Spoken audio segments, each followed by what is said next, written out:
Hojiiwwan gama dippiloomaasii siyaas dinagdee fi lammiileetiin torbee keessatti hojjetamaa jiran ilaalchisuudhaan dubbi himaan ministeera dhimma alaa ambaasaadar Diinaa Muftii miidiyaaleef ibsa kennan.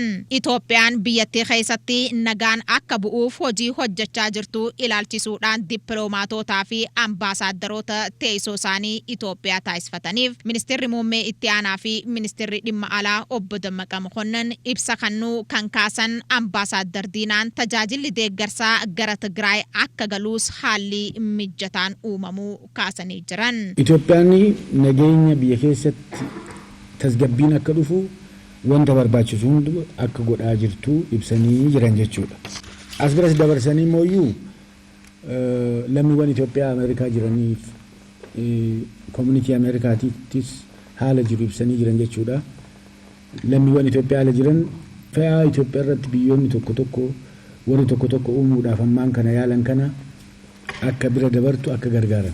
Kana dura noomoor jedhanii akkuma hojjetaa turanitti lammiiwwan ala jiran ammas akka sosocho'anii biyyattii gargaaran waamicha godhanii fi jiran jechuudha. Mootummaan Itoophiyaa nagaa buusuuf hojii hojjechaa jiru cimsee kan itti fufu ta'uus dhimma birmadummaa biyyaa mariif kan hin dhiyeessine ta'uunis ibsamee jira.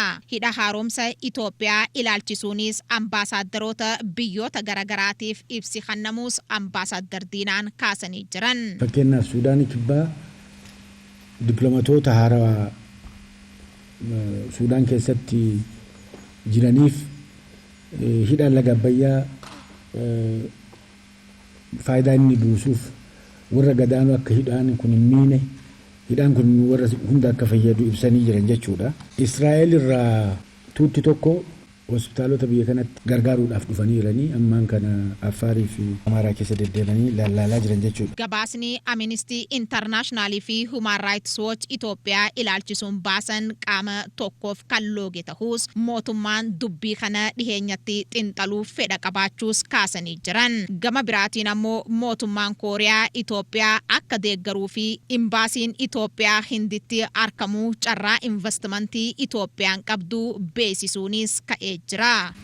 Kooriyaa kibbaa wajjin Kooriyaan biyyattii akka gargaartu biyya kanatti akka investii gootu hojii adda addaatiin akka biyya gargaartu kana durumooyyuu seenaa dabre keessatti Kooriyaa gargaaruudhaaf mootummaan Itoophiyaa waan godhaa akka turte ka'ee jira jechuudha. Beeljiyeem keessattis investimentii fiduudhaaf mariin gurguddaan investoroota biyya san jiran wajjin godhameera jechuudha. Nagaa waaraa biyyattiitti buusuudhaafis yuunivarsiitii keessatti giddugalli paabliik dippiloomaasii akka hundaa'uuf sochii taasifamaa jiruun hanga ammaatti yuunivarsiitii Hawaasaa, Jiinkaa, Arbaa Mincii fi Gondaritti giddugalli paabliik dippiloomaasii hundaa'uunis ibsamee jira. Lammiilee biyyattii Saawudiitti dararaan irra gahaa jiru biyyattiitti galchuufis torbeetti balaliin xiyyaaraa al-sadii murtaa'uun ibsamee jira. Lammiileen Itoophiyaa 700 fi 50 Saawudii keessa kan jiran ta'uunis ibsamee jira.